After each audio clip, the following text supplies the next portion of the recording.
Hello students, मैं Sandeep Singh welcome करता हूं आपका मैग्नेट ब्रेन्स हिंदी में, जहां पर मिलता है आपको free education from class 7 to 12th। मतलब यहां पे कुछ चैप्टर्स देखने के बाद आपको किसी भी तरीके का कोई सा भी सब्सक्रिप्शन, कोई पैकेज लेने की बिल्कुल भी जरूरत नहीं पड़ती, क्योंकि हम आपके लिए लेकर आते हैं क्वालिटी कंटेंट एक्सपीरियंस टीचर्स के साथ, वो भी फ्री ऑफ कॉस्ट। तो जैसा कि हम मिला करते हैं हमारे फिजिक्स सब्जेक्ट के साथ, और हम साथ मिलकर के डिस्कस कर रहे हैं हमारे चैप्टर नंबर 2 मात्रक और मापन को। इसके अंतर्गत हमने देखा इसके सभी छोटे बड़े कॉन्सेप्ट्स को कॉन्सेप्ट वीडियोस के माध्यम से, फिर हमने एक वन शॉट रिवीजन के माध्यम से चैप्टर का पूरा कंप्लीट एनालिसिस किया, कंप्लीटली उसको देखा, कंपेयर किया और याद किया, है ना। अब बारी क्या थी भाई, तो उसके एनसीईआरटी सॉल्यूशंस की वो भी कवर अप कर लिया। फिर क्या करें, तो अब बारी है इस पूरे चैप्टर्स को बिल्कुल फिंगर टिप्स पर लेकर के आने की, मतलब एमसीक्यूज की। एमसीक्यूज क्या करता है भाई, तो ये बहुत शॉर्ट ड्यूरेशन के लिए तो आता है, मतलब एक क्वेश्चन बहुत कम टाइमिंग लेता है, लेकिन सारे कॉन्सेप्ट को दोबारा से हमारे लिए प्रिपेयर करा देता है। मतलब ऐसा कि पूरे चैप्टर को अगर चाहते हैं बहुत कम समय में रिवाइज करना, तो सबसे बेहतर तरीका है एमसीक्यूज ट्राई करना, ठीक है ना। तो चलिए शुरू करते हैं हम इस सिलसिले में पार्ट 4 को, ठीक है ना। जो ये हमारा चौथा पार्ट है, इसमें क्या डिस्कस करेंगे भाई, तो इसमें जो अभी हमने थर्ड पार्ट में देखा था एमसीक्यूज के जो कोर पार्ट थे हमारे विमीय सूत्र के, उसको, है ना। कोर पार्ट मतलब जैसा विमीय सूत्र निकालना, हम विशेषकर उसी को देख रहे थे। उसके प्रीवियस वन में हमने क्या देखा भाई, तो त्रुटियों के संयोजन के बारे में देखा, है ना। परसेंटेज एरर क्या थी, एरर क्या थी, सब कुछ ये सब। अब बारी किसकी है, तो इस सेशन में देखते कुछ मिसलेनियस टाइप, मतलब इसमें होगा तो विमीय सूत्र से ही रिलेटेड ये पूरा सेशन, लेकिन इसमें कोर ऐसा कह सकते हैं, कोर विमीय सूत्र नहीं है। यहां पर कुछ इक्वेशंस होगी, मतलब बैलेंसिंग ऑफ इक्वेशन से क्वेश्चंस होंगे, मतलब संतुलित करने को क्वेश्चंस होंगे। यहां पर ऐसे भी आएंगे कि एक अननोन नंबर आएगा या एक अननोन फैक्टर आएगा, उसका विमीय सूत्र निकाल रहे होंगे। कुल मिलाकर के जो विमीय सूत्र, जो बेसिक आधारभूत विमीय सूत्र के जो फॉर्मूलेज थे, उससे एक लेवल अप की बात करेंगे। शुरू करते हैं हम इस सेशन को, एंड हमारे पास में है सबसे पहले क्वेश्चन नंबर 61। भाई पहला और 61 कैसे, तो भैया इसके पहले 60 क्वेश्चन ऑलरेडी कवर कर चुके हैं ना, ठीक है। यहां 61 से शुरू कर रहे हैं, टोटल 80 तक के क्वेश्चन इसमें हम कवर करेंगे। 20 क्वेश्चन लेकर के आऊं मैं आपके लिए यहां पर। चलिए शुरू करते हैं सबसे फर्स्ट। विमीय सूत्र ML-1T-2 किसे प्रदर्शित नहीं करता है? कौन है इनमें से जिनको यह प्रदर्शित नहीं करता? तो भैया फटाफट से कमेंट सेक्शन में जाइए और आंसर टाइप कीजिए भाई, क्योंकि जब कभी भी हम एमसीक्यू सॉल्व कर रहे होते हैं तब आप फटाफट से अपने कमेंट सेक्शन में आंसर टाइप करते हैं, एंड हम फिर उसको मैच कर लेते हैं कि हमारा जो आंसर टिक किया था, जो हमने आंसर टिक किया था वो सही है या नहीं। तो यह पता चल जाता कि चैप्टर कितने % तक हमारा प्रिपेयर है। शुरू करें क्या? चलिए, विमीय सूत्र ML-1T-2 किसे प्रदर्शित नहीं करता? अच्छा, तो देखिए ना, एक बात करता हूं मैं, दाब क्या होता है, मैं विमीय सूत्र की नहीं, मैं फॉर्मूले पे भी चल के थोड़ा सा बताता हूं, विमीय सूत्र भी बताऊंगा। दाब जो होता है वो क्या होता है भाई, तो आप कहेंगे बल बटा में क्षेत्रफल। अच्छा, प्रतिबल क्या होता है भाई, तो ये भी होता है हमारा बल बटा में क्षेत्रफल ही, ठीक है ना। मैं किसके टर्म्स में बात करना चाह रहा हूं, ये सब कुछ मैं बात कर रहा हूं यूनिट्स के टर्म में, है ना, मतलब इकाई के। वैसे वो होने को ये परपेंडिकुलर फोर्स हो जाता है, ठीक है। अगर यंग प्रत्यास्थता गुणांक की बात करते हैं तो ये भी अगर देखेंगे तो ये भी लिखी जाती है कैसा, बल बटा क्षेत्रफल के ही रूप में। लेकिन शक्ति, तो शक्ति को आपको पता है ये क्या होता है भाई, तो शक्ति मतलब कार्य करने की दर, ये होता है कार्य बटा में समय। अब जो अगर इनकी यूनिट्स की बात करते हैं तो भैया ये क्या होता है, न्यूटन पर स्क्वायर मीटर, ये भी न्यूटन पर स्क्वायर मीटर, ये भी न्यूटन पर स्क्वायर मीटर, इज इट। और ये क्या हो जाता है भाई, तो जूल पर सेकंड। अब क्या बारी, क्या समझ में आ रहा है भाई, तो मुझे तो साफ सुथरा समझ में आ रहा है कि ये तीन की जो भी वीमा होगी वो सेम होगी, इसकी अलग होगी। क्या होगी, इसकी अलग होगी, मतलब शक्ति की अलग होगी। निकाल लें क्या, तो भैया चलिए निकालते हैं। बल बराबर क्या होता है भाई, तो बल बराबर होता है द्रव्यमान इंटू त्वरण। क्या होता है, द्रव्यमान इंटू त्वरण, बटा में क्या चल रहा है, क्षेत्रफल। तो द्रव्यमान मतलब m, ठीक है। त्वरण मतलब क्या होता है भाई, तो वेग होता है बटा में समय, मतलब L/T2। कंप्लीटली लिख लूं, LT-2, तो मतलब MLT-2 अपॉन L2। ये क्षेत्रफल है, मतलब क्या, लेंथ इंटू लेंथ, क्षेत्रफल है मतलब लेंथ इंटू लेंथ, मतलब L2। अल्टीमेटली ये क्या बन जाएगा भाई, तो ये बन जाएगा ML-1, ये L2 ऊपर जाएगा तो 1 - 1 बच जाएगा, T-2 कितना आया, ML-1 T-2, दाब का भी आएगा, प्रतिबल का भी और यंग प्रत्यस्थता गुणांक का भी, लेकिन इसका नहीं आएगा। कार्य क्या होता है भाई, तो कार्य होता है बल इंटू विस्थापन, कार्य होता है बल इंटू विस्थापन बटा में समय। ठीक है, कार्य जो होता है ये क्या हो जाएगा, बल इंटू विस्थापन, ठीक है, बटा में समय। ठीक, तो मतलब अल्टीमेटली समझ में आ जाता है कि अगर इसको आप सॉल्व करते हैं तो ये देखिए, बल के लिए लिख लीजिए सीधे क्या, MLT-2, ये किसके लिए आ गया, बल के लिए सीधे, ये जो बल लिख रहे थे ये किसके लिए ऊपर चल रहा है, बल के लिए। ठीक, इंटू विस्थापन, तो एक L यहां पर आ गया और नीचे में क्या आएगा, तो एक T आ जाएगा।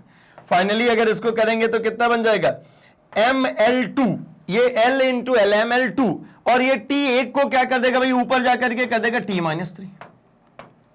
तो मतलब ये तो नहीं है, ये अलग है। ठीक, चलिए, तो मतलब शक्ति इसका करेक्ट आंसर हो गया। बढ़ता हूं मैं अगले क्वेश्चन नंबर 62 पे, और यहां पे कह रहे प्लांक नियतांक, प्लैंक कांस्टेंट का विमीय सूत्र वही होता है जो कार्य का होता है, शक्ति का होता है, रेखीय संवेग का होता है, या फिर कोणीय संवेग का होता है। ठीक है, तो भैया इसका आंसर जो है ये है कोणीय संवेग के बराबर होता है प्लैंक कांस्टेंट। किसके बराबर भाई, कोणीय संवेग के बराबर। तो एक काम करते हैं, जरा इन सभी के फॉर्मूले लिख लेते हैं ताकि आपको कंपेयर करने में आसानी हो जाए। तो भाई शुरू कर लेते हैं। कोणीय संवेग क्या होता है भाई, कोणीय संवेग जो होता है ये होता है हमारा रेखीय संवेग, ठीक है ना, रेखीय संवेग इनटू, ठीक, इनटू दिशा सदिश। अच्छा, ये बहुत ज्यादा इतना दिमाग लगाने की आपको जरूरत अभी नहीं है, क्योंकि अभी जहां पे आएगा वहां आपको मिल जाएगा। बस मैं आपसे ये कहता हूं, रेखीय संवेग जो होता है ये होता है द्रव्यमान, ठीक है, इनटू, ठीक है, वेग। अब ये आपने पढ़ा हुआ भाई, ये कुछ यूं देखिए, P = mv, ठीक है ना, जो न्यूटन का द्वितीय नियम था बल का, ठीक है ना, वहां पे ये पढ़ते थे P = mv, ठीक है। तो देखिए उसी फॉर्म से अगर इसके अंदर एक और चीज मल्टीप्लाई कर दें, क्या, दिशा सदिश, मतलब क्या हो जाएगा, तो ये mv और एक r और आ जाए, r मतलब ये लंबाई के टर्म में चलेगी। ठीक, शक्ति हमें पता ही है क्या होता है भैया, ये होता है कार्य बटा में समय, और कार्य पटा ही है क्या भैया, तो बल इंटू विस्थापन। अब बारी इसकी है, क्योंकि प्लांक नियतांक किसके बराबर, तो पहले प्लांक नियतांक को यहां पर शुरू कर लेते हैं।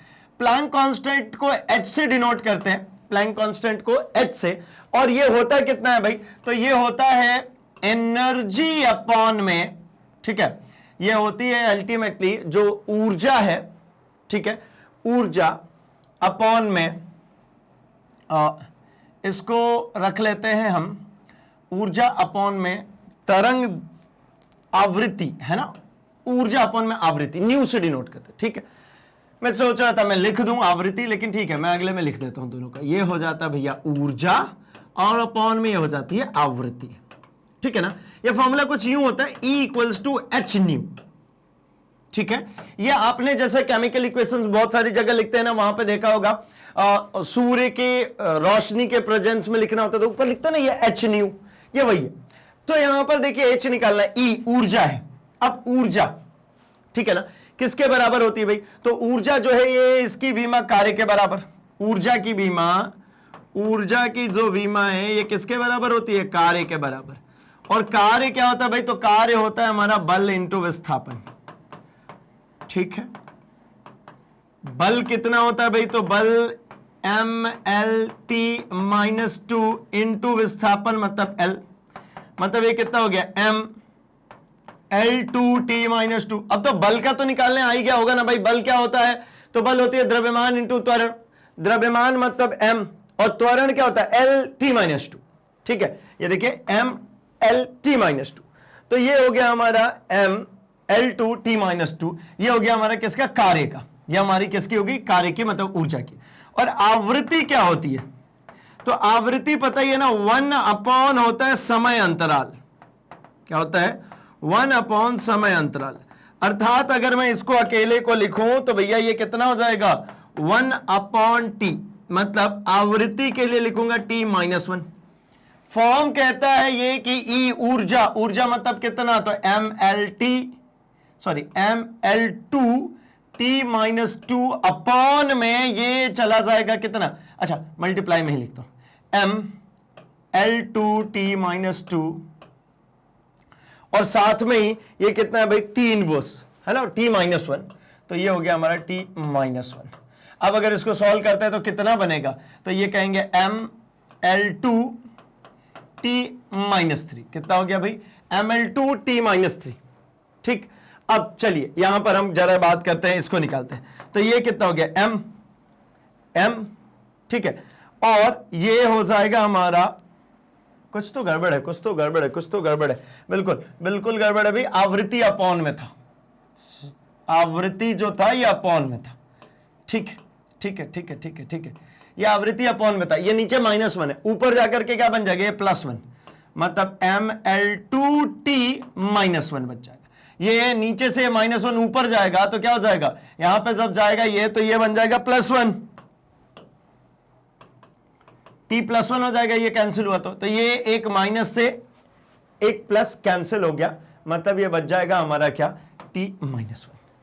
अच्छा अब यहां पे कीजिए, कैसे पता चला, मैं वो भी बता रहा हूं, ये है ना वेग, ठीक है, वेग कितना होता है भाई, तो ये होता है lt -1, ये हो गया m, ये हो गया lt -1, और r है मतलब कितना होगा, तो r है मतलब ये होगा l, तो मतलब फाइनली कितना बन गया m l2t -1, ml2t -1, देखिए ml2t -1 इसके बराबर ही है ना, तो मतलब यहां पे जो कह रहे थे प्लांक नियतांक का विमीय सूत्र तो वही होता है जो निम्नलिखित का होता है, किसका होता है, ये कोणीय संवेग का, देखिए बराबर आया।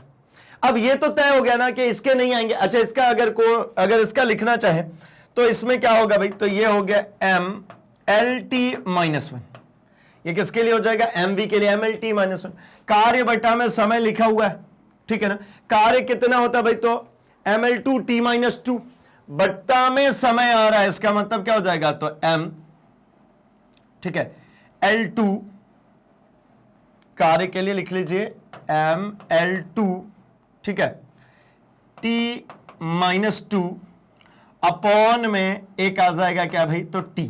अब ये t अगर ऊपर चला गया तो ये t ऊपर जाकर के क्या करेगा, तो ये -t हो जाएगा ऊपर जाके, मतलब ये क्या कर देगा -3, तो मतलब ये भी गड़बड़। और अगर कार्य की बात करते तो बल इंटू विस्थापन आ ही रहा है, ये क्या आ रहा है भाई, तो ये आ रहा है ml2t -2, अब मिला लीजिए किसके बराबर होगा, तो मतलब ये फर्स्ट सेकंड थर्ड तीनों क ख ग ये तीनों गड़बड़ हो गए, ये जो घ वाला है कोणीय संवेग वाला, ये आंसर सही हो गया, चलेगा ना। चलिए आगे बढ़ता हूं मैं अपने अगले क्वेश्चन में, क्वेश्चन नंबर 63, आवेग की विमा समान होती है। अब आवेग की विमा किसके समान होगी भाई, ठीक है ना, आवेग की जो विमा है ये किसके समान होगी, तो देखिए आवेग की विमा की अगर हम बात करते हैं तो सबसे फर्स्ट तो बात इसी की आएगी कि आवेग होता क्या है, ठीक है ना, ये जो आवेग है ये स्वयं कौन है।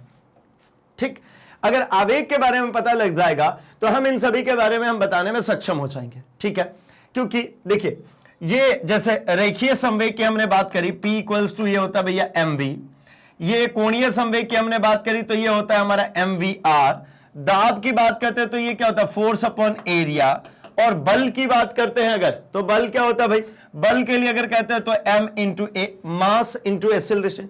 इसी तरीके से जब हम आवेग को पता कर लेंगे तो ये भी कैलकुलेट हो जाएगा, तो आवेग कितना हो जाएगा भाई, ये हो जाता है फोर्स इंटू टाइम, है ना, ये क्या होता है बल इंटू समय। अब भाई बल इंटू समय की जब हम बात करते हैं तो इसको ही ओपन कर देता हूं, आपको दिख जाएगा यहीं कहीं, बल की जब बात करते हैं तो ये क्या होता है, ये होता है द्रव्यमान, ठीक है, द्रव्यमान इंटू त्वरण, इंटू ये चल रहा भैया समय। अब एक लाइन और लिखूंगा और आपको पता लग जाएगा कि किसके बराबर हो जाना चाहिए, द्रव्यमान इंटू त्वरण। त्वरण जो होता है ये होता है भैया वेग बटा में समय। क्या होता है त्वरण, वेग परिवर्तन की दर को त्वरण कहते हैं, मतलब वेग बटा में समय इंटू समय। अब समय से ये समय क्या हो गया, कट गया, बचा क्या, तो ये बचा द्रव्यमान गुणे वेग। ठीक है, क्या बचा? द्रव्यमान गुणे वेग। तो ये अल्टीमेटली अगर ध्यान से देखें तो द्रव्यमान इंटू वेग कहां दिख रहा है आपको? द्रव्यमान इंटू वेग, देखिए ये द्रव्यमान इंटू वेग मतलब ये क्या है? mv। ठीक है ना, ये द्रव्यमान इंटू वेग, द्रव्यमान इंटू वेग इंटू दूरी, बल बटा में क्षेत्रफल, है ना, द्रव्यमान इंटू त्वरण, ये दिख रहा है रेखीय संवेग के बराबर, mv के बराबर। कितना होना चाहिए भाई? तो m आपको पता है, द्रव्यमान m, और वेग मतलब क्या? तो lt-1। तो फाइनली क्या बन गया? mlt-1। तो ये क्या हो जाना चाहिए आंसर? रेखीय संवेग आवेग की विमा के समान होगी। यहां रख के देखिए, m मतलब कैपिटल M lt-1, खत्म। ठीक है, क्रॉस चेक करें क्या? तो बिल्कुल घ इज द करेक्ट वन। ठीक है ना, चलिए बढ़ते हम अपने अगले क्वेश्चन नंबर 64 पे। आन फटाफट से आंसर कीजिए भाई, जल्दी से कमेंट्स में आंसर डालिए इसकी भी। 64, निम्न में से किस जोड़े की विमाएं समान है? बिल्कुल नहीं सोचना भैया, जल्दी कर दो, जल्दी जल्दी जल्दी जल्दी लगा दो भैया आंसर। क्या अभी जस्ट किया था? कोणीय संवेग और प्लांक नियतांक। किसकी? कोणीय संवेग और प्लांक नियतांक, इन दोनों की जो विमाएं होती है वो कैसी होती है? समान होती है। आई थिंक 62 नंबर क्वेश्चन में अभी हम ये सेम करके आ रहे हैं। ठीक है ना, चलिए बढ़ता हूं मैं आगे अगले क्वेश्चन पे। क्वेश्चन नंबर 65, ये थोड़ा सा अच्छा क्वेश्चन, मैंने कहा था ना इक्वेशन पे भी क्वेश्चन इस सेशन में मैं आपके लिए लेकर के आऊंगा, तो लेके आ गया भाई। क्या है? तो देखिए x एवं t में संबंध है, एक इक्वेशन दिया। देखिए मुझे कुछ भी नहीं पता, लेकिन फिर भी हमें बहुत कुछ पता है। कैसे? आइए चलिए हम समझाते हैं आपको। यहां पर गिवन है x equals to at plus bt square, मतलब किसी कण द्वारा तय की गई दूरी, है ना, x और t के बीच में संबंध दिया गया, जहां पर a और b के बारे में कोई बात नहीं की जा रही है। तो क्या जरूरी है a और b उसी स्पेसिफिक टर्म में लिखना जिस स्पेसिफिक टर्म में आपको याद है? तो बिल्कुल नहीं भाई, वो एक वेरिएबल है, आप जैसे मर्जी पढ़े, जिस टर्म से मर्जी पढ़े उस टर्म से रिलेट कर सकते हैं। अगर इस इक्वेशन को मैं लिखना चाहूं तो देखिए ये इक्वेशन क्या होना चाहिए, तो मैं आपको थोड़ा सा एक क्लू देता हूं। ये x जो लेफ्ट हैंड साइड में रखा हुआ है, ये विमीय रूप से ये दोनों तरफ के लिए बराबर होना चाहिए। x की विमा इन दोनों में बराबर होनी चाहिए। अच्छा एक और बात बताइए, किसी भी चीज में, मैंने ये चीज जब सिखा रहा था तब मैंने बोला था आपको कॉन्सेप्ट वीडियोस में कि भैया मैं सिखा तो रहा हूं आपको लगेगा पता नहीं ये क्या ही तो सिखा रहे, ये बच्चों वाली बातें सिखा रहे, लेकिन ये सिर्फ बच्चों वाली बातें नहीं थी, वो आप देखिए कैसे काम आएगी। मैंने सिखाया था ना कि दो समान जो राशियां होंगी जिनके मात्रक समान होंगे उन्हीं को जोड़ेंगे या उन्हीं को घटाएंगे। दो समान मात्रक कोई क्या कर सकता है? ऐड कर सकते हैं। दो समान मात्रक कोई क्या कर सकते हैं? सबट्रैक्ट कर सकते हैं। ठीक है, गुणा भाग किसी में चलेगा, लेकिन एडिशन सबट्रैक्शन नहीं। मतलब क्या, मैं अगर कहता हूं 5 मीटर प्लस 7 लीटर, क्या ये ऐड हो जाएंगे? आप कहोगे बिल्कुल नहीं। उसको ऐड करना है तो आपको क्या रखना होगा?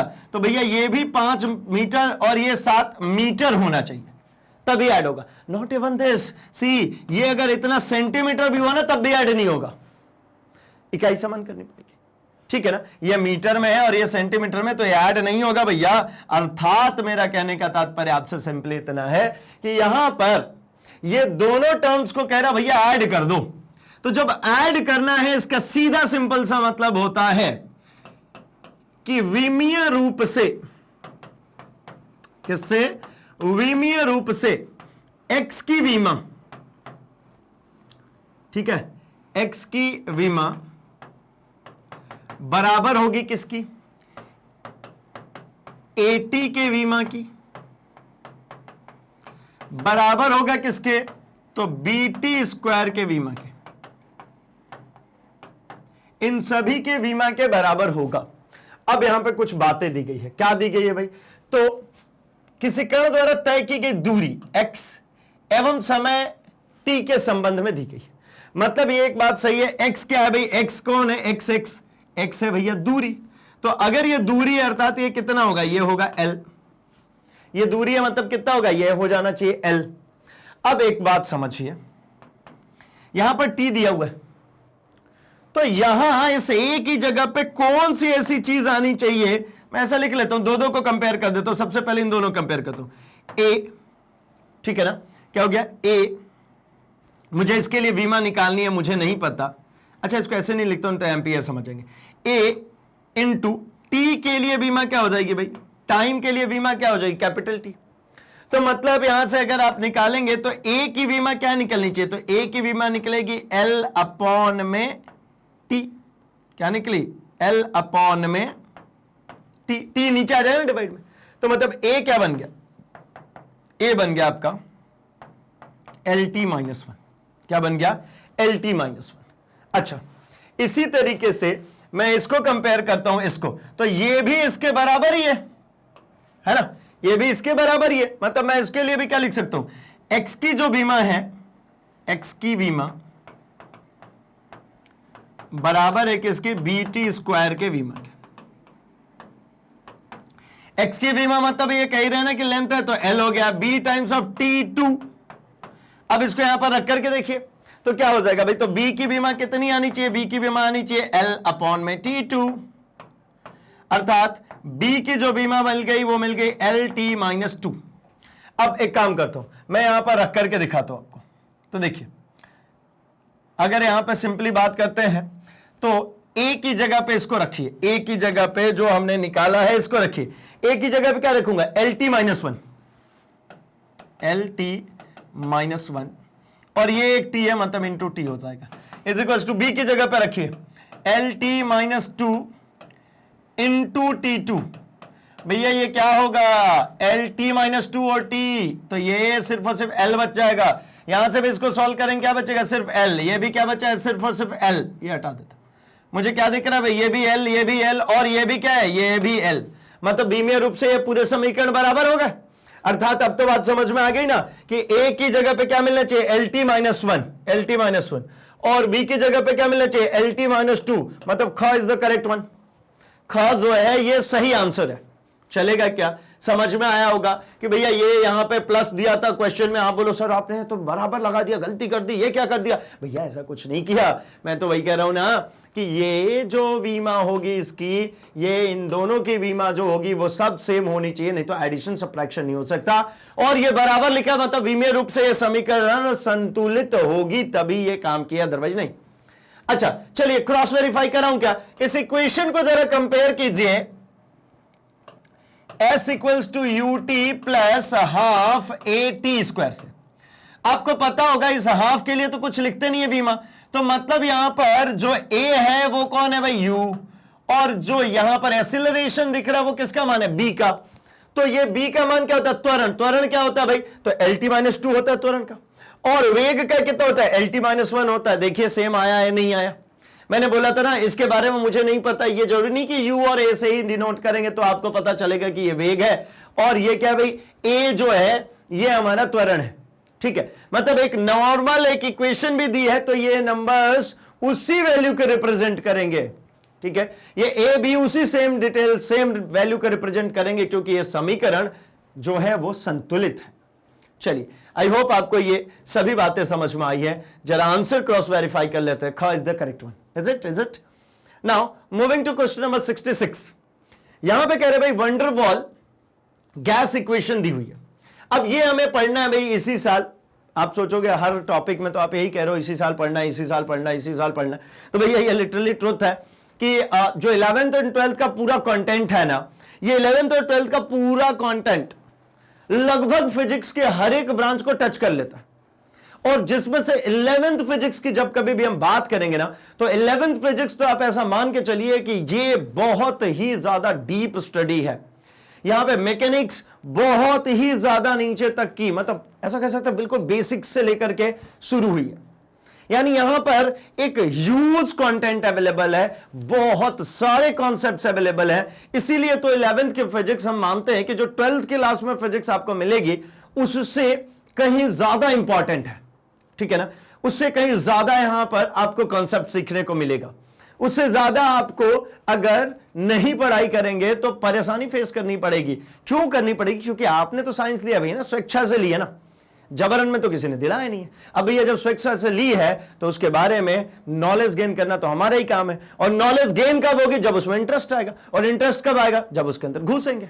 तो भैया घुसते चले जाइए, सब्जेक्ट के अंदर डूबते जाओ भैया, ठीक है ना, कहता है ना आग का दरिया डूब के जाना है, तो वैसा ही भैया यहाँ पे ये कॉन्सेप्ट की दुनिया है और डूब के ही जाना है, ऊपर ऊपर से नहीं रे बाबा। आओ, वंडरवॉल गैस समीकरण P + A/V², और ये क्यों करा रहे हैं उसका भी कारण है, पता है आपको? वंडरवॉल इक्वेशन नहीं पढ़ा है, ये कुछ भी समझ में नहीं आ रहा होगा, PVT, और मैं चाहता हूं आपको ये सब कुछ समझ में ना आए। बोले क्यों पढ़ा रहा हो भैया, जब हमको कुछ समझ में ही नहीं आ रहा और ऊपर से आप कह भी रहे हो पूरे दावे के साथ, तो भैया इसीलिए तो कह रहा हूं क्या कि विमीय सूत्र पढ़ते समय हमने कहा था कि भैया जो फॉर्मूला इस दुनिया में नहीं है वो भी खोज निकालेंगे हम इस सूत्र के माध्यम से। तो आपके लिए जब तक आपने ये टॉपिक नहीं पढ़ा है, आपके लिए तो वो सूत्र मान लीजिए दुनिया में नहीं है, तब भी तो आप उसकी वैल्यू निकाल पा रहे हैं ना। एक तो मैंने दिखाया, वो आपको पता थी, वो 9th क्लास में आपने पढ़ा था, है ना, second equation of motion S = ut + ½ यहां पर मैंने फिर से रिप्लेस मार दिया। क्या यहां पर अगर ध्यान से पढ़ेंगे इस क्वेश्चन को तो आपको पता लगेगा ये A के बारे में कुछ नहीं बताया, ये B के बारे में भी कुछ भी नहीं बताया, A और B ऐसे ही एक नंबर रख दिया रैंडमली, और मान क्या लिया, बोले यार भैया ये A और B के लिए ना आप विमीय सूत्र दो, मतलब A और B कोई फिजिकल क्वांटिटी है लेकिन मैं नाम नहीं लूंगा, ठीक है ना। तो मतलब समझ में आता ना कि वो चैप्टर, वो टॉपिक बिना पढ़े भी, मतलब क्या, वो बिंदु, वो विषय बिना जाने भी विमीय सूत्र वो ताकत रखता है कि उसके बारे में सारी इंफॉर्मेशन निकाल सकता है। मतलब एक ही जो भी विमीय सूत्र अभी हमको निकलेगा, जो भी हमें आंसर मिलेगा, अभी हम क्रॉस वेरीफाई करेंगे, मैं आपको बस शो कर दूं कि इस, अगर यहां पर क्वेश्चन है कि भैया ए की क्या विमा होनी चाहिए, तो ए की विमा है ml⁵ t⁻⁻²। इसका क्या मतलब समझते हैं आप? इसका मतलब सिंपली ये समझ के चलिए कि ये जो ए है वो इन निम्नलिखित फैक्टर्स पे निर्भर करता है, ठीक है ना। ए जो है वो इन बिंदुओं पर क्या करता है, निर्भर करता है। अब ये बिंदु क्या क्या है भाई, तो ए जो है वो द्रव्यमान पर निर्भर कर रहा है, यही ए जो है वो किस पर निर्भर कर रहा है, तो ये ए लंबाई पर निर्भर कर रहा है, वो भी किस में, तो घात 5 में। किस में भाई, घात 5। और समय पर निर्भर कर रहा है लेकिन उसका व्युत्क्रमानुपाती है, और कितने घात में, तो सेकेंड ऑर्डर में, ठीक है ना। तो मतलब अब समझते हैं कि भाई जब इस तरीके से ये इसकी निर्भरता है, ठीक है ना, तो ये कौन कौन से फैक्टर्स को हमें शो कराएगा, कैसे बनाएंगे इसको, आइए चलिए हम जरा करके देखते हैं। तो करना शुरू करता हूं मैं। देखिए कह रहे हैं ना वंडरवॉल गैस समीकरण P + A/V², ये V² जो है ना ये वॉल्यूम है, ठीक है, नीचे दिया होगा V - V = RT है, जहां पर P V T क्रमशः, T क्या है भाई, प्रेशर, दाब, V क्या है भाई आपका वॉल्यूम, आयतन, T क्या है भाई, टेम्परेचर, ठीक है ना। T जो है ना ये क्या है, ये हमारा टेम्परेचर। अब A B तथा R नियतांक है, A B और R कैसे हैं भैया, ये नियतांक है। तो इस समीकरण को विमीय रूप से सही होने के लिए A की क्या विमा होनी चाहिए, तो फिर से वही बात याद दिलाऊंगा कि अगर इस समीकरण को देखना है तो ऐसा देखिए, this quantity into this quantity is equals to RT, लेकिन ये दोनों नंबर्स क्या हो रहे हैं भाई, तो ये दोनों नंबर्स हो रहे हैं, जुड़ रहे हैं, ये दोनों नंबर्स जुड़ रहे हैं। कब जोड़ सकते हैं, कब जोड़े जा सकते हैं भाई, तो मैं कहूंगा कि भैया ये तभी जोड़े जा सकते हैं जब ये दोनों कैसे हो, विमीय रूप से सेम हो। सेम नहीं होगा तो नहीं जोड़ सकते। तो चलिए मैं आपको सिंपली सिखाऊं, तो प्रेशर दाब प्लस ए मतलब क्या है भाई, मुझे निकालना है। V मतलब क्या है, तो V मतलब है आयतन, क्या है, V का मतलब है आयतन। तो मैं एक काम करता हूं, मैं अब इसको जरा समझता हूं कि ये दोनों जब जुड़ेंगे इसका मतलब है कि दाब की जो विमा होगी वो इन दोनों के लिए जो विमा होगी, ये दोनों की विमा क्या होनी चाहिए, बराबर। आइए चलिए हम दाब की विमा की बात करते हैं। तो दाब क्या होता है भाई, तो दाब होता है बल बटा में क्षेत्रफल, दाब होता है बल बटा में क्षेत्रफल। और ये जो A मुझे तो निकालना ही है, और आयतन क्या होता है भाई, तो आयतन को आपको पता है कि ये होता है हमारा लंबाई का cube, length into width into height, लंबाई का क्यूब लिख दिया। चलिए तो बल के लिए हमने अभी देखा क्या होता है भाई, तो mLT-2, ठीक है ना। बार बार मैं बल को इस्तेमाल में ला रहा हूं, आप अगर थोड़ा बहुत भी कंफ्यूज हो तो एक बार फिर से याद दिला। तो द्रव्यमान इंटू त्वरण, भाई ये बिल्कुल घूंट जाएंगे, ये हर बार आता ही रहेगा, तो कितनी बार काम करेंगे। ये द्रव्यमान को m से, त्वरण जो होता है ये होता है विस्थापन बटा में समय का स्क्वायर। तो देखिए ना, ये हो गया m विस्थापन l और ये t माइनस 2, तो mlt माइनस 2, तो रख देता हूं मैं mlt माइनस 2 अपॉन में यहां पर लिखूंगा तो ये क्या होगा, क्षेत्रफल है ना, क्षेत्रफल मतलब कितना, L2, क्षेत्रफल का मतलब L2, और ये कितना हो जाएगा भाई, तो a अपॉन लंबाई है, तो लंबाई का मतलब कितना, तो लंबाई का मतलब हो गया ये L3। अब अगर इसको क्रॉस मल्टीप्लाई करके निकालूं तो मुझे देखने को मिल जाएगा a इक्वल्स टू क्या हो जाएगा भाई, तो m L3 है, ठीक है, ये कितना है भाई L3। अच्छा एक छोटी सी और बात है भाई, एक छोटी सी बात और है, ये जो है ना, ये आयतन का जो है ये स्क्वायर है, ये देखिए v स्क्वायर है, तो आयतन का स्क्वायर, तो लंबाई का ये स्क्वायर हो जाएगा, यानी यहां पर स्क्वायर हो जाएगा। अब करते हैं, तो ये हो जाएगा mlt माइनस 2, पहले सब कुछ एक साथ लिखूंगा, ये क्रॉस मल्टीप्लाई होकर के ऊपर आएगा, तो कितना हो गया, l की 3 और पावर में 2 है, तो 3 दूना 6, और ये जो है L2, ये L2 कहां चला जाएगा, ये L2 आ जाएगा नीचे। अब निकल गया, कितना हो गया भाई, तो ये देखिए 2 पावर यहां पर है और 6 ml, ठीक है ना, 6 और 1 कितना हो गया 7 t माइनस 2, और ये L2 को ऊपर ले जाइए तो L माइनस ऑफ 2 हो जाएगा।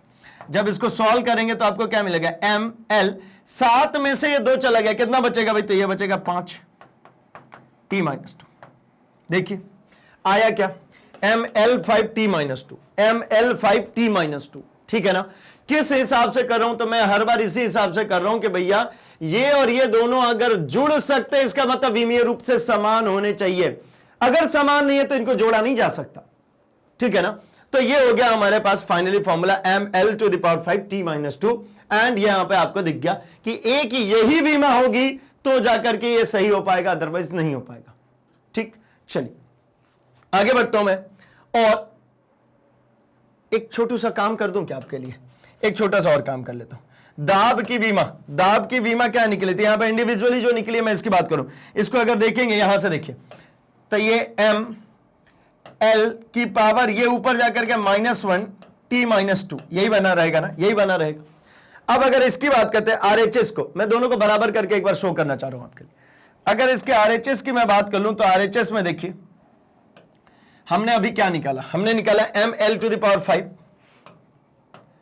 l⁵ t माइनस 2, यही निकाला ना, ml⁵ t माइनस 2 अपॉन में क्या चल रहा है, तो l⁵, ये देखिए अपॉन l⁵। इसको सॉल्व करेंगे तो क्या आएगा, m l⁵ और ऊपर l⁵, मतलब l⁻1 t⁻2। ये देखिए LHS और RHS बराबर आ गया ना।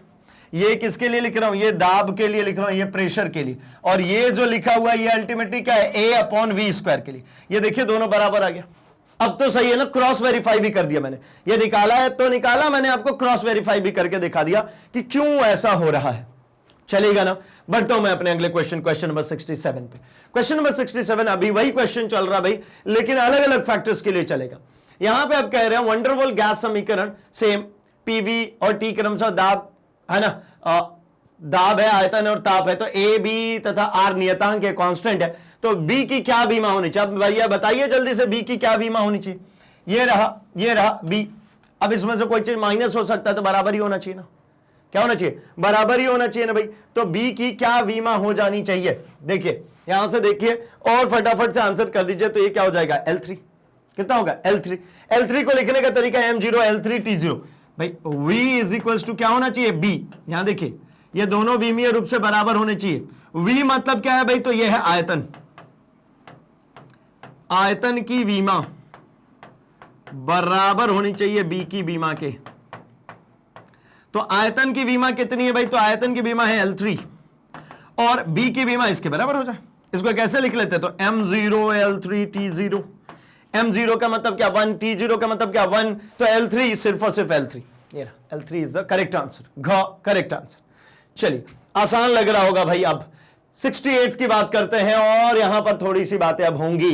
किसकी बात होगी भाई, तो वंडरवॉल गैस समीकरण, ठीक है, सब कुछ सेम, ए बी और आर नियतांक है, तो a/b का मात्रक क्या है, ये कह रहे हैं a/b अल्टीमेटली अब किसको रिप्रेजेंट कर रहा है। तो भैया अभी a और b निकाला ना, आइए देखिए a कितना निकाला, ml⁵t माइनस 2, 5-2 है ना, mLt-2, mL5t-2, ये किसकी वैल्यू निकली थी? ए की। और बी की क्या वैल्यू निकली भाई?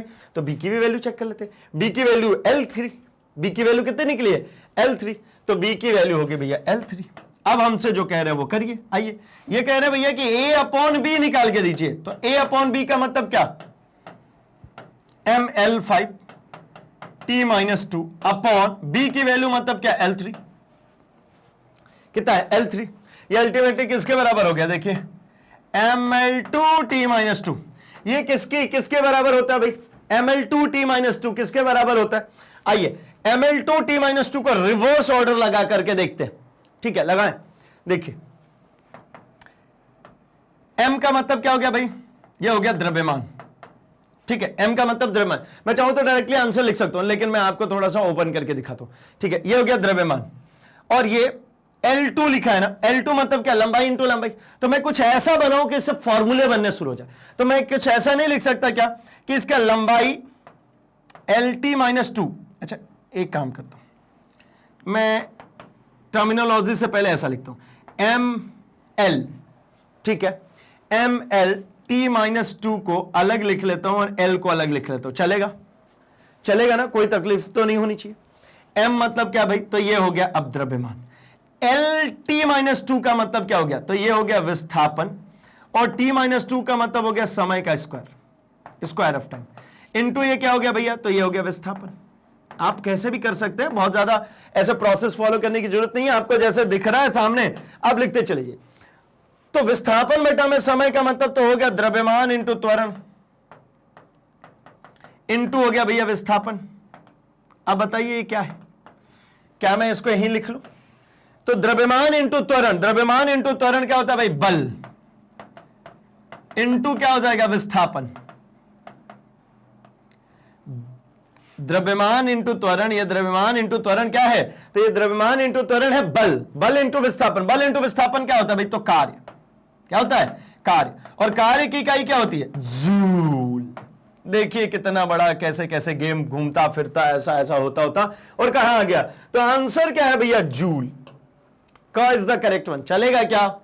समझ में आ रहा है कुछ? तो मतलब मुझे एक बात पल्ले पड़ रही है कि भाई ये पूरी दुनिया गोल है, कहते हैं ना पूरी पृथ्वी गोल है, कहीं से भी चलोगे पहुंचोगे तो वही हो ही तो ही रहा ना। देखो ना कहां से घूमते घुमाते आ गए।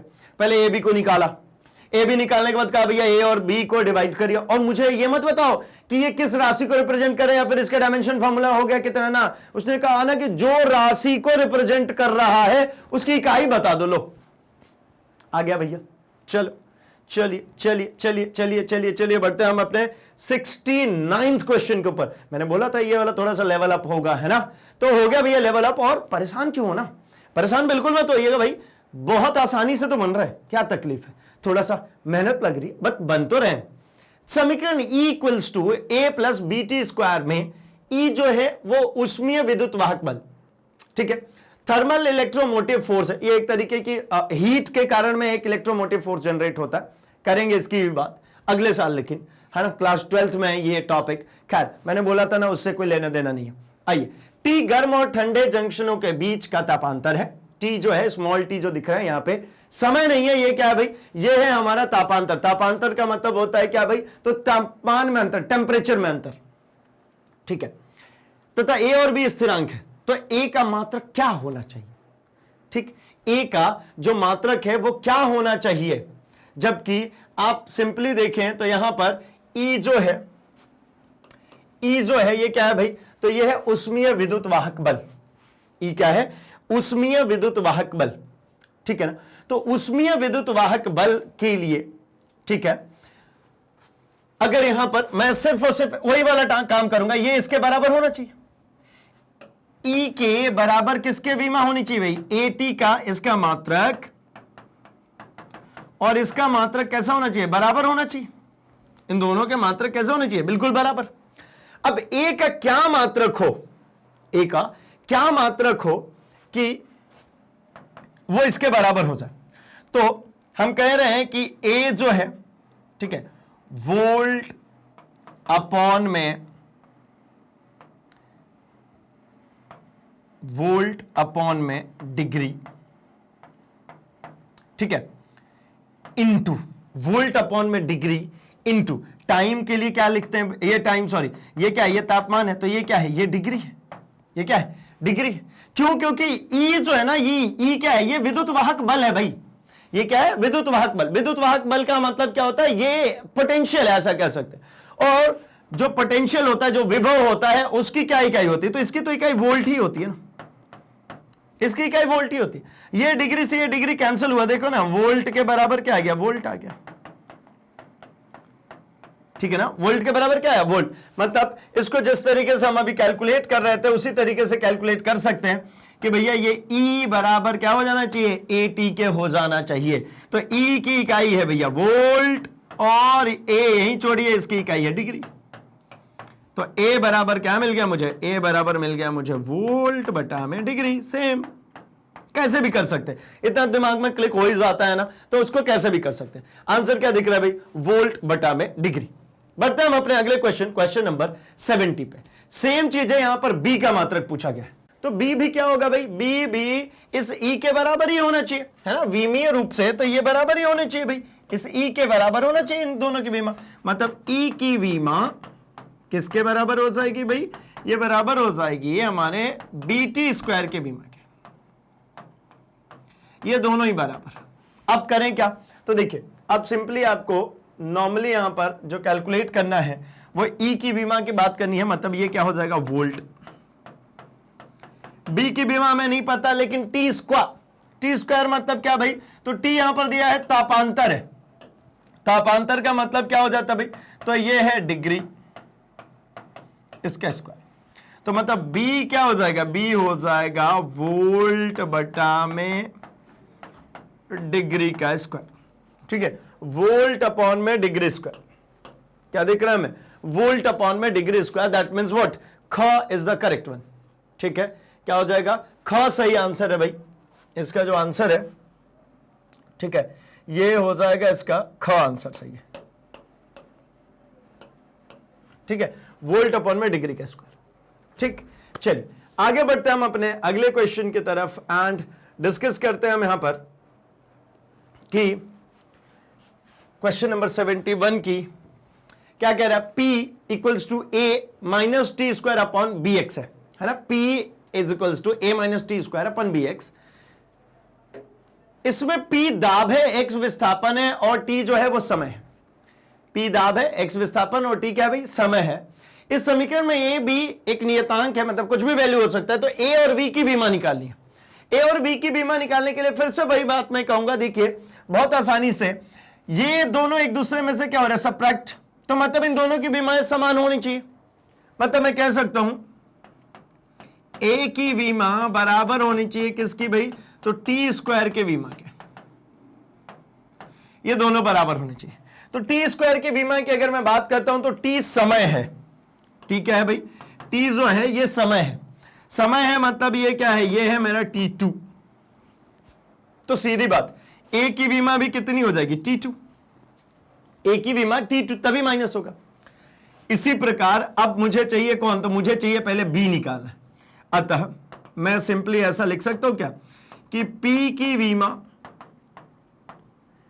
बराबर हो जानी चाहिए किसके? तो A माइनस, ठीक है, टी स्क्वायर अपॉन BX के, इसके बराबर होना चाहिए। अब इन दोनों के बीमा बराबर। अब देखिए P क्या है? P है दाब। दाब क्या होता है भाई? तो दाब होता है बल बटा में क्षेत्रफल। ये हो जाता है बल बटा में क्षेत्रफल। तो बल बटा में क्षेत्रफल होता है, दाब जो है बल बटा में क्षेत्रफल होता है, अर्थात बल कितना होता है? तो बल आपको पता है भाई, बल जो होता है वो होता है MLT-2, है ना, द्रव्यमान इंटू त्वरण अपॉन क्षेत्रफल कितना होता है भाई? तो ये होता है हमारा L2। ठीक, ये हमारे इस राइट हैंड साइड के बराबर होने चाहिए। तो ये राइट हैंड साइड में क्या दिख रहा है भाई? तो A minus T square, A minus T square अगर करता हूं तो ऊपर की जो विमा होगी वो तो T2 ही होगी ना। माइनस करेंगे या प्लस करेंगे, ये समय है, ये भी समय है, और यहां पर स्क्वायर ऑफ टाइम है, ये भी स्क्वायर ऑफ टाइम है। तो भाई सेकंड स्क्वायर ही होगा ना, मतलब T2 ऊपर से क्या मिलेगा T2। ऐसा कंफ्यूजन तो नहीं है कि भैया a माइनस T2 लिख रहे हैं तो इसकी बीमा भी T2, इसकी बीमा भी T2, तो अल्टीमेटली इसकी बीमा जो होगी वो क्या होगी, T2 ही होगी ना, या जीरो हो जाएगी। नहीं भाई, अगर ये 5 सेकंड स्क्वायर है माइनस 5 सेकंड स्क्वायर ऐसा लिखा है तो 0 सेकंड इनवर्स स्क्वायर होगा। मैग्नीट्यूड 0 होती है, उसकी यूनिट नहीं, मतलब ये T2 का तो T2 रहेगा ही रहेगा, ठीक है ना। तो ये ऊपर की बीमा तो T2 हो गई, भले ये दो लोग माइनस में है तो क्या हुआ, आएगी तो T2 ही। नीचे क्या बचा भाई bx, अब x को कह रहे विस्थापन, तो मतलब b इंटू एल, यही आएगा ना b इंटू एल। अब देखिए इसको जरा सॉल्व कर लेते हैं, इनको अगर सॉल्व करते हैं तो ये क्या देखने को मिलने वाला है, m है ना, l वो एक कैंसिल हो गया, l माइनस 1 t माइनस 2, यही हो जाएगा ना दाब, is equals to T2 upon में BL। अब क्रॉस मल्टीप्लाई कर दीजिए, BL इज इक्वल्स टू क्या बचेगा भाई, तो ये मुझे दिख रहा है, ठीक है, T2 अपॉन में ये सब कुछ नीचे ले आइए, ML माइनस 1 T माइनस 2, ठीक है, ML माइनस 1 T माइनस 2, ठीक। क्या कर दूं मैं, तो अब मुझे सिंपली करना है इस B को अकेला, तो T2 upon ML minus 1 T minus 2 into इधर से एक L आ जाएगा, इंटू इधर से एक L आए, L से L तो गायब हो गया, B जो बचा वो कितना बचा भाई, तो B बचा L इंटू L करेंगे, L माइनस 1 है और ये प्लस 1, तो L की पावर 0, एनीथिंग पावर 0 इज 1, तो मतलब ये क्या हो गया m माइनस 1, ये ऊपर गया तो m माइनस 1, t की पावर माइनस 2 ऊपर जाएगा तो t की पावर क्या हो जाएगा प्लस 2, तो m माइनस 1 L0 t की पावर 4। मेरे से क्या मांगा गया था वो देखिए, मेरे से मांगा गया था a अपॉन b, तो मैं यहां पर निकालता हूं a अपॉन b, a की क्या है भाई, तो a है T2 अपॉन b कितना है भाई, तो b है m माइनस 1, l तो खत्म ही हो गया T4। इसको जब सॉल्व करेंगे तो m ऊपर जाएगा तो कितना हो जाएगा, m तो प्लस का हो गया भाई, और T2 से 2 कट गया तो ये कितना बचेगा T minus 2, m T minus 2 कितना बच जाएगा, m T माइनस 2। चलेगा क्या, ऑप्शन में दिख रहा है क्या, बिल्कुल दिख रहा है भाई, ये क इज द करेक्ट वन, का बिल्कुल सही आंसर है, ठीक है। आई बात समझ में भाई यहां तक, है ना, ये कितना हो गया m T माइनस 2 और क जो है ये बिल्कुल सही आंसर है। चलेगा चलेगा, चलिए बढ़ता हूं मैं अपने अगले क्वेश्चन की तरफ, क्वेश्चन नंबर 72, फटाफट से इसका भी आंसर कर दीजिए भाई, क्या है यहां पर। अब देखिए यूनिट कन्वर्जन की बात आ रही है, 10 टू द पावर 6 डाइन प्रति सेंटीमीटर, तो इसको ऐसे लिख दो, प्रति सेंटीमीटर स्क्वायर। कह रहे हैं कि इसको न्यूटन पर मीटर में तब्दील कर दीजिए, ठीक है, न्यूटन पर मीटर में तब्दील कर दें तो देखिए 10 टू द पावर 5 डाइन का 1 न्यूटन होता है। ये क्या है भाई, तो ये दोनों ही बल के मात्रक हैं, ये बल का कौन सा मात्रक है भाई, ये CGS है, और ये जो मात्रक है ये SI मात्रक है, बल का SI मात्रक और CGS मात्रक। तो ये अगर कन्वर्ट करना ही है तो सिंपली देखिए 10 टू द पावर 6 को कन्वर्ट करना हमको, है ना, तो 10 टू द पावर 6 में देखिएगा सबसे पहले डाइन को, तो इसको अगर न्यूटन में ले जाना है तो मुझे क्या करना पड़ेगा भाई, तो इसको डिवाइड कर देता हूं मैं 10 टू द पावर 5 से, तो ये तो न्यूटन में तब्दील हो गया, ये हो गया भैया न्यूटन, और सेंटीमीटर स्क्वायर को ले चलना मीटर में, सेंटीमीटर स्क्वायर को मीटर में, तो क्या करना पड़ेगा, 1 सेंटीमीटर, इसके लिए भी लिख लेता हूं मैं, 1 सेंटीमीटर होता है, सॉरी 100 सेंटीमीटर इक्वल्स टू होता है 1 मीटर, मतलब ये कितना हो जाएगा भाई, तो 100, इसको सेंटीमीटर को 100 से डिवाइड करेंगे, और सिर्फ 100 नहीं, इसका स्क्वायर भी है, इतने से डिवाइड करेंगे, ये हो गया अब मेरा न्यूटन बटा में मीटर स्क्वायर, ठीक है ना। डिवाइड ही तो करते हैं ना भाई, छोटी यूनिट से बड़ी यूनिट में जाने के लिए हमेशा डिवाइड करते हैं, और बड़ी यूनिट से छोटी यूनिट में आने के लिए हमेशा क्या करते हैं भाई, मल्टीप्लाई, सिंपल। ये देखिए अब क्या कर दूं मैं, इनको अगर करूंगा मैं सॉल्व, तो 10 टू द पावर 5 है और ऊपर 10 टू द पावर 6 है, कैंसिल करूंगा तो 10 बच जाएगा, सिर्फ 10 ही बचेगा, इंटू 10, ये 100 का स्क्वायर मतलब 10 टू द पावर कितना हो जाएगा 4, क्या भाई, तो ये हो जाएगा न्यूटन बटा में स्क्वायर मीटर। मतलब अल्टीमेटली ये कितना मिल गया, तो 10⁵ न्यूटन स्क्वायर मीटर। कहीं है क्या आंसर में? बिल्कुल है भैया, देखो ये ग क्वेश्चन, ग जो आंसर है वो बिल्कुल सही दिख रहा। ठीक है, तो चलेगा ना, 10⁵ न्यूटन पर स्क्वायर मीटर। चलिए ये भी सॉल्व हुआ। इसी तरीके से जैसे अभी हमने बात करी, इसी तरीके से अब अगर हम बात करते हैं कि गुरुत्व के अधीन, ठीक है, हम आ गए हैं हमारे 73rd क्वेश्चन पे। यहां पे कह रहे हैं गुरुत्व के अधीन, है ना, गिरती हुई वस्तु के वेग g⁻x और h⁻y के समानुपाती है। क्या है भाई, तो ध्यान से देखिए, वेग जो है वो समानुपाती है किसके, g⁻x और h⁻y के। जहां g जो है गुरुत्वीय त्वरण और h जो है वो ऊंचाई है, तो x और y का मान बताए। बहुत आसान है, ये डायमेंशनली तो इक्वल होने चाहिए ना, ये विमीय रूप से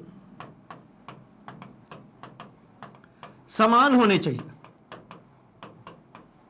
समान होंगे। मतलब क्या कर लूं मैं, तो v क्या है भाई, v के लिए क्या है ना, वेग। वेग मतलब क्या होता है भाई, तो विस्थापन बटा में समय। वेग मतलब विस्थापन बटा में समय, अर्थात इसको क्या लिख सकता हूं मैं, तो विस्थापन बटा में समय मतलब LT-1, वेग LT-1 इज इक्वल्स टू, इन दोनों का प्रोडक्ट इसके बराबर होना चाहिए, ध्यान रखिएगा। तो g की जब मैं बात करता हूं तो यहां पर g को क्या लिखूं, तो g जो है ये होता है LT-2। ये क्या है भैया, तो LT-2 देखिए, वेग जो होता है ये होता है विस्थापन बटा में समय, अर्थात ये L और ये T, अगर इसको मैं सॉल्व करता हूं तो ये कितना मिलेगा, LT-1। लेकिन इसी प्रकार से अगर बात करते हैं किसकी, त्वरण की, तो त्वरण होता है वेग बटा में समय। ये क्या होता है भाई, वेग बटा में समय।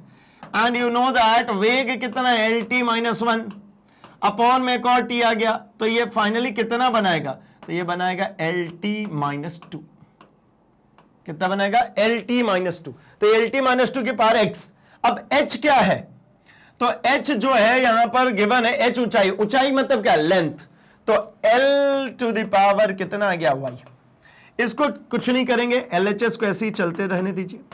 RHS में देखिए ये L इंटू L की पावर y, ठीक है ना, ये क्या है, अगर मैं देखो इसको ओपन कर दीजिए, L की पावर x t की पावर -2x इंटू L की पावर y। अब तो चलेगा, तो ये हो गया भैया LT-1 is equals to L की पावर, देखिए बेस सेम होता है तो पावर जुड़ जाता है, यही करते हैं ना, ये बेस L की पावर x प्लस y हो जाएगा क्योंकि इसके बेस सेम थे, इंटू इसी तरीके से t की पावर -2x कर देते हैं। अब क्या करना होता है भाई, तो अब समीकरणों को तुलना करने पर, ठीक है, तुलना करने पर, चलिए भैया तुलना कर लिया जाए। तो तुलना करने पर हमें क्या प्राप्त होगा, L को L से और T को T से। तो यहां पर देखिए LHS में L अकेला है और RHS में जो है वो L की पावर x प्लस y दिख रही है। मतलब यहां पे तुलना करेंगे तो क्या मिल जाएगा, ये मिल जाएगा मुझे 1 = x + y। और इसी प्रकार से अगर मैं t की तुलना करता हूं तो t कितना मिलेगा भाई, तो देखिए t की पावर यहां पे t-1 दिख रहा है और यहां पर दिख रहा है t-2x। अब यहां से t3 तो कंपेयर हो गया, क्या बचा, -1 = -2x, -1 = -2x। अब यहां से माइनस से माइनस तो कैंसिल हो गया, x = क्या बचा, 1/2। x = क्या बचा, 1/2। तो भैया जब x = 1/2 बचा तो यहां पर रखिए ना x + y = 1 है और x की वैल्यू 1/2 आ चुकी है, तो भैया y की भी वैल्यू क्या आएगी, 1 - 1/2। एक में से आधा गया आधा बचा, एक में से आधा जाएगा आधा बचेगा, मतलब y की भी वैल्यू 1/2, यानी ऐसा कह सकते हो x भी 1/2 आ गया और y भी कितना आ गया, 1/2।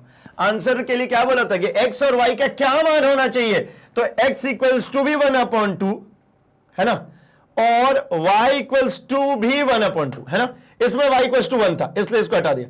ये ख answer is the correct one. समझ में आया कैसे किया भाई, आपको सिंपली क्या करना होता है, दोनों तरफ की लिखिए विमीय सूत्र और जो पावर्स होते हैं उसको कंपेयर कर दीजिए, आंसर मिल जाता है। चलिए आई होप कि आपके भी सही आए होंगे, ख इज द करेक्ट वन। चलेगा भाई, चलिए तो बढ़ा जाए अपने अगले क्वेश्चन पे, क्वेश्चन नंबर 74 पे। 74 क्वेश्चन यहां पे कह रहे हैं प्रकाश वर्ष एवं तरंग दैर्घ्य प्रत्येक की विमा, प्रकाश वर्ष और जो तरंग दैर्घ्य है इनकी विमा जो है, ठीक है ना, क्या होगी प्रकाश वर्ष की और तरंग दैर्घ्य। देखिए प्रकाश वर्ष जो है ये लंबाई का मापन है, ये किसका मापन है भाई, लंबाई का। और तरंग दैर्घ्य जो है ना, ये जब कभी देखिए कोई तरंग ऐसी चल रही है तो इसके दो श्रृंगों के बीच की दूरी या दो गर्त के बीच की दूरी को कहते हैं हम तरंग दैर्घ्य, लैम्डा से डिनोट करते हैं। और प्रकाश वर्ष लाइट ईयर है, क्या है ये, लाइट ईयर। लाइट ईयर का मतलब क्या है भाई, ये बहुत ज्यादा दूर तक जो मैं ऐसा कह सकता हूं खगोल शास्त्र में, खगोल शास्त्र का मतलब जब हमें वायुमंडल के ऊपर अगर बढ़ जाए हम, तो भाई हम बात करेंगे किसकी, तो हम बात करेंगे तारों की, सूर्य की। तो इस ब्रह्मांड में दो तारों के बीच की दूरी जब कैलकुलेट करनी होती है तो बहुत ज्यादा होगी, मीटर किलोमीटर में तो नहीं चलेगी, तो उसको लाइट ईयर्स में कैलकुलेट करते हैं। उसका कारण भी है, पृथ्वी से सॉरी या ऐसा कह लीजिए प्रकाश जो है सूर्य से पृथ्वी तक आ रही है, हम नापने के लिए क्या यंत्र यूज करें, तो प्रकाश की चाल पता है, समय पता चल जाएगी। प्रकाश की चाल पता है ना भाई, प्रकाश की चाल कितनी होती है, प्रकाश की चाल c से डिनोट करते हैं भाई 3 × 10⁸ मीटर पर सेकेंड। अगर मुझे कहीं पे टाइम पता चल जाए, मान लीजिए कुछ भी t सेकेंड, चाल पता है, टाइम पता है, तो चाल बराबर होता है भैया दूरी बटा में समय। मैं कहता हूं मुझे निकालना है दूरी, तो दूरी बराबर क्या हो जाएगा, चाल गुणे समय।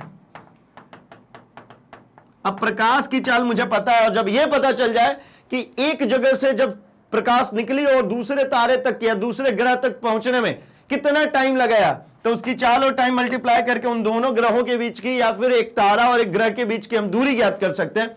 मतलब इसकी भी यूनिट अगर बात करें डायमेंशनली तो क्या है, एल। और तरंग दैर्घ्य को मैंने बोला ही कि ये भी क्या है भाई, एल। मतलब इन दोनों की जो विमा है वो कितनी हो जाएगी, ये घ is the correct one, L. ये दोनों दूरी का माप है भाई, लंबाई है, तो घ इज द करेक्ट वन। चलेगा भाई। आइए तो बढ़ते हैं अपने अगले क्वेश्चन, क्वेश्चन नंबर 75 पे। 75 कह रहे हैं कि निम्नलिखित युग्मों में से किस युग में दी गई भौतिक राशि की विमाएं समान नहीं है। तो देखिए भाई, प्लांक नियतांक और कोणीय संवेग तो अभी हमने किया भैया, बिल्कुल सेम है। ऊर्जा और कार्य की अगर हम बात करते हैं तो कार्य करने की जो क्षमता होती है इसी को ऊर्जा कहते हैं।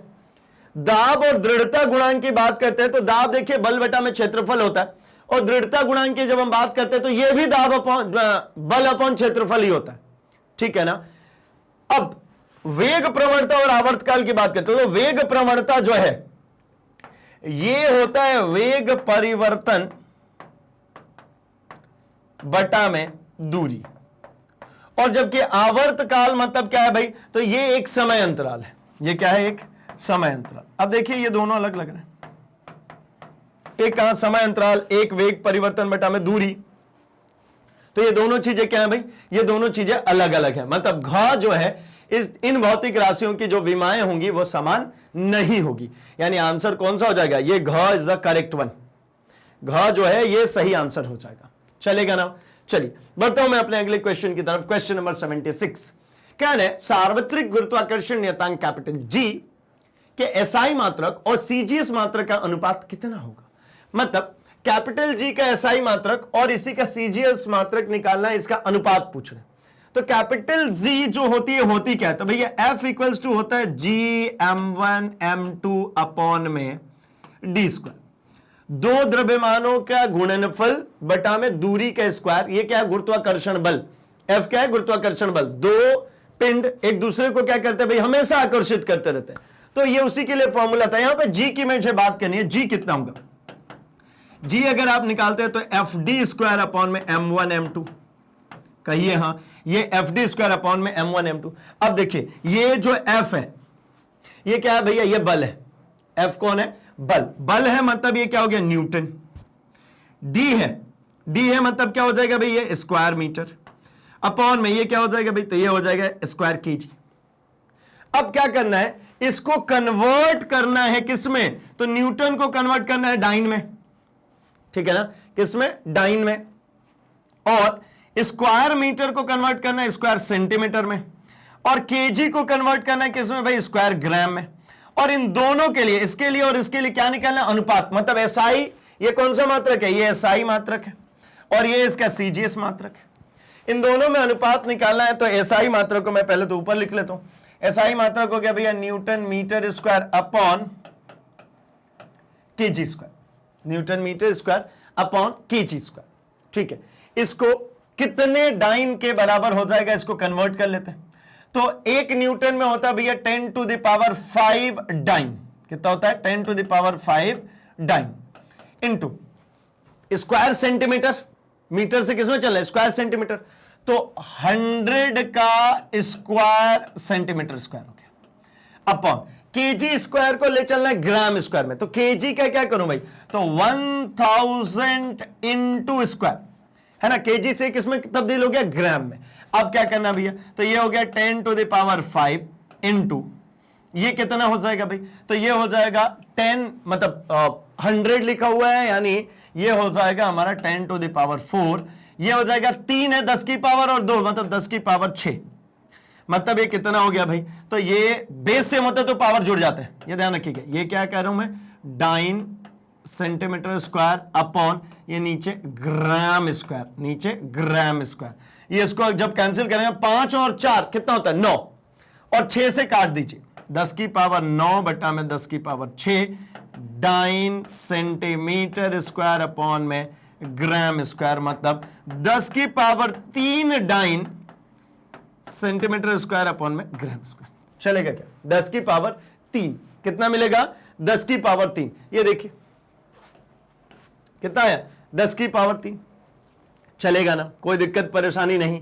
ठीक है, इसी तरीके से कन्वर्ट करते हैं भाई। चलिए 76 भी आई थिंक आपको बन गया।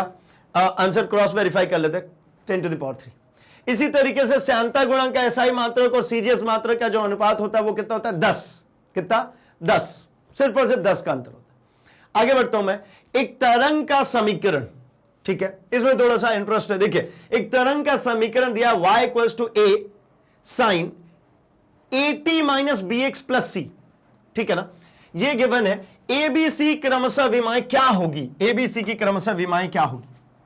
तो भाई एक बात समझिए, सिंपल सॉर्टेड। यहां पर ऐसा कह रहे हैं कि ये विमाएं क्रमशः जो है, ठीक है ना, ये निकालना है मुझे, और a और b और c की। तो देखिए at जो है ये बराबर होनी चाहिए किसके? bx, अच्छा, की विमा, है ना। नहीं तो बोलेंगे भैया वैल्यू बराबर, भाई वैल्यू नहीं, इसे विमा बराबर होगी किसके भाई? bx की विमा के। और ये बराबर होगी किसकी? c की विमा के। ये सभी विमाएं कैसी होनी चाहिए? सब बराबर होती चली जानी चाहिए। ठीक है ना। तो मैं अब ऐसा कहना चाह रहा हूं कि यहां पर तरंग है, मतलब ये जो है ये टाइम है, ये अल्टीमेटली क्या है? टाइम। तो अगर इनकी विमाओं को समान करना है तो मैं ऐसा कहता हूं कि भैया ये c लिखा हुआ है, मतलब ये abc क्या है? कांस्टेंट ही है ना। ठीक, तो abc अगर कोई कांस्टेंट है, इनकी विमा ज्ञात करनी है, तो मैं कह देता हूं कि भैया ये एक k नियतांक के बराबर हो जाना चाहिए। किसके बराबर हो जाना चाहिए? एक k नियतांक। कुछ भी ले सकते हैं नियतांक भाई। तो मैं ऐसा कह दूं कि at जो बराबर होना चाहिए वो किसके बराबर हो जाना चाहिए भैया? k नियतांक। तो मतलब t, सॉरी a निकालना है, a की विमा कितनी होनी चाहिए? k अपॉन में t। अब k नियतांक है, इसकी कोई विमा नहीं है, तो ये अल्टीमेटली कितना बनेगा इसका बीमा? तो इसकी बीमा बन जाएगी 1 अपॉन टी, अर्थात मैं कह सकता हूं a की जो बीमा निकली वो निकली t-1। कितने निकली? t-1। ठीक है। अच्छा, ऑप्शन में देखेंगे तो ये दो तो एलिमिनेट ही हो गए, है ना। ऑप्शन से भी एलिमिनेट करना सीख सकते भाई, ऐसा हो गया, एलिमिनेट हो गया। और अगर मैं चाहूं ना तो मैं अभी आपको आंसर बता सकता हूं। पूछिए क्यों? देखिए ना, c की बीमा भी इसके बराबर होनी चाहिए। c इक्वल्स टू कितना? k। तो c की भी कोई बीमा नहीं, ये भी, मतलब दोनों बीमाहीन राशि है। मतलब ये कैसा होना चाहिए? बीमाहीन। विमाहीन का मतलब क्या? c कितना हो जाए? m 0 हो जाए, l 0 भी हो जाए और t भी 0 हो जाए। ये सब 0 होनी चाहिए। है क्या किसी में? देखिए m 0, l 0, t 0 और t-1, नहीं घ करेक्ट आंसर होगा। b निकाल लेते हैं भाई, क्या फर्क पड़ता है, b निकालने में कुछ जा थोड़ी रहा। bx is equals to how much भाई? तो k। तो b इक्वल्स टू कितना? k upon x। x क्या होगी? दूरी। तो ये कितना हो गया भाई? 1 अपॉन में l। तो ये कितना हो गया? l-1। यानी b कितना हो गया भाई? l-1। कितना हो गया ये? l-1। ये ठीक है, मतलब घ जो है वो बिल्कुल सही ऑप्शन है। घ जो है ये क्या है भाई, ये बिल्कुल सही ऑप्शन चलेगा ना। चलिए बढ़ते हम अपने अगले क्वेश्चन, क्वेश्चन नंबर 79 पे, और कहते हैं भैया प्लांक नियतांक का विमीय किसके तुल्य है। प्लांक नियतांक अभी तो निकाला था भाई, प्लांक और कोणीय संवेग ये बराबर होते हैं, प्लांक और कोणीय संवेग ये बराबर होते हैं, ठीक है ना। इसी तरीके से एक और है हमारे पास में, यहां कह रहे हैं v equals to at plus b। v वेग है, t समय है, तो a और a अपॉन v का विमीय समीकरण बताइए। देखिए v इक्वल्स टू गिवन है भाई at प्लस b। अब यहां पर मुझसे मांगा जा रहा है a और b निकालूंगा तभी तो a अपॉन b निकालूंगा।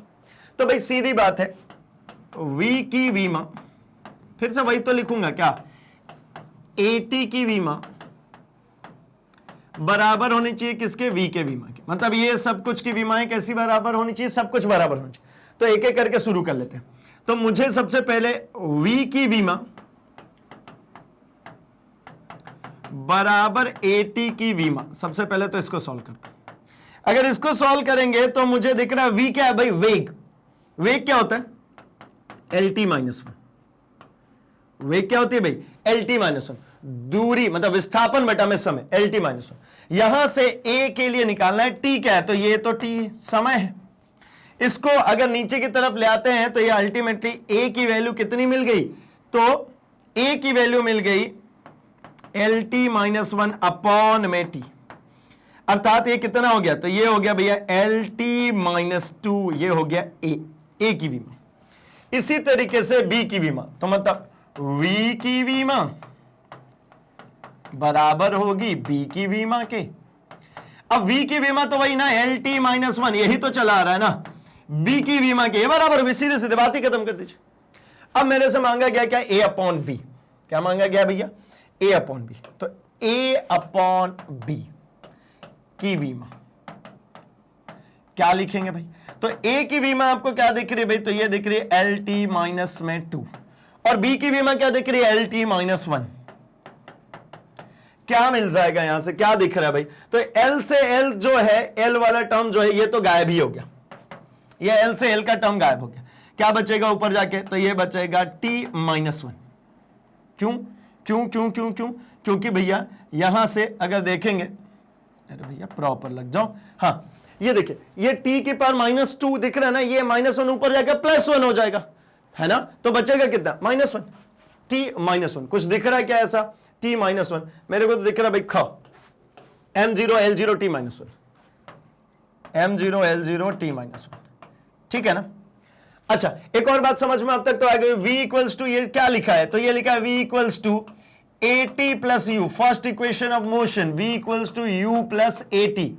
ये देखिए ये त्वरण के बराबर नहीं है क्या, ये त्वरण ही तो है lt माइनस टू, और ये क्या है, ये वेग है, और कौन सा वेग, यहां पे प्रारंभिक वेग से हम डिनोट करते हैं, वेग के बराबर है। तो मैंने बोल तो रहा हूं कि भाई मुझे बिना पता किए कि ये कौन लोग हैं, मैं इसकी विमा निकाल सकता हूं, मैं इसके बारे में जान सकता हूं कि ये एक किन किन बातों पर निर्भर करता है, ये जो बी है ये किन किन बातों पर निर्भर करता है। तो मतलब इसका आंसर हमारा हो गया ख। एंड फाइनली हमने इस चैप्टर के 80 क्वेश्चंस, 80 एमसीक्यू क्वेश्चंस हमारे 4 अलग अलग पोर्शंस में कवर किए। एंड हमने क्या किया भाई, तो हमने पूरा ही समझ लिया, सीख लिया, जान लिया कि भाई कितनी वैरायटी हो सकती है क्वेश्चंस की। आपने देखा ना, ये पूरा सेगमेंट मैं आपको दोहराते चलूं, आपको कोई से भी कॉम्पिटिटिव एग्जाम की अगर आप तैयारी करना चाह रहे हैं, आप जेई की तैयारी करो या फिर आप नीट की तैयारी करना चाह रहे हैं, सभी जगहों पर ये आपको काम आने वाली है, क्योंकि हमने डीपली अल्टीमेटली हर एक वैरायटी के क्वेश्चंस को कवर किया, लगभग सभी तरीके के कॉन्सेप्ट्स को कवर किया। अब बारी क्या है भाई, तो आप इससे संबंधित और सारे क्वेश्चंस को प्रैक्टिस कीजिए, और कुछ भी दिक्कत परेशानी हो तो कमेंट सेक्शन में हमें मेंशन कीजिए, हम आपके सारी समस्याओं का हल देंगे, ठीक है ना।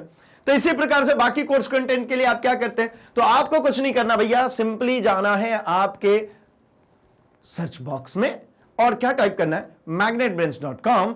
कुछ इस तरीके से आपके सामने एक पेज ओपन हो जाता है जहां पर आप अपने टॉप कोर्सेज को एक्सप्लोर कर सकते हैं भाई, क्योंकि यही है India number 1 100% free online educational platform, जहां पर क्या मिल जाता है, तो यहां पर सीबीएसई किंडरगार्टन से 12th तक के लिए, सीबीएसई हिंदी मीडियम के लिए एक्सक्लूसिवली, मतलब क्या है भाई, यहां सीबीएसई से तो एनसीईआरटी यानी एनसीईआरटी बेस्ड आपको सब कुछ यहां पर देखने को मिल जाता है। एक्सक्लूसिवली यूपी बोर्ड और बिहार बोर्ड देखने को मिल जाता है, आईआईटी जेईई नीट, ठीक है। इसके अलावा एनटीएससी ओलंपियाड की आप प्रिपरेशन करते हो, सब कुछ मिलता है। करना क्या होता है, क्लिक कीजिए, आपकी क्लासेस ओपन होगी, क्लासेस पे क्लिक कीजिए, यहां पर आपके सब्जेक्ट ओपन होंगे एंड जैसे ही आप सब्जेक्ट पर वॉच नाउ पे क्लिक करते हैं आपके चैप्टर्स ओपन हो जाते हैं कुछ इस प्रकार से। आप अपने चैप्टर के ऊपर क्लिक कीजिए, इस तरीके से उस चैप्टर से रिलेटेड सभी प्रकार के वीडियोस, मतलब क्या क्या, उसका इंट्रोडक्शन वीडियो, उसके कॉन्सेप्ट वीडियोस, उसकी NCERT solutions, MCQs, previous year question, most important question और भी बहुत कुछ देखने को मिल जाता है। Just click on it and कुछ इस तरीके से आपका वीडियो प्ले हो जाता है, जिसको कहीं पर भी आप पॉज कर सकते हैं, स्क्रीनशॉट ले सकते हैं, नोट्स बना सकते हैं एंड मोस्ट इंपॉर्टेंट थिंग भाई यहीं से नेक्स्ट वीडियो करके अगले वीडियो पर जा सकते हैं, यानी भटकने की बिल्कुल भी जरूरत नहीं है। तो अभी के लिए इस वीडियो को लाइक कर दीजिए, चैनल को सब्सक्राइब एंड इसे अपने दोस्तों में शेयर कर दीजिए, क्योंकि मैग्नेट ब्रेन्स हिंदी लेकर के आता है free education from class 7 to 12th। तो बने रहिए हमारे साथ, मिल रहे हैं हम अपने अगले सेशन में, तब तक के लिए थैंक्स फॉर वॉचिंग।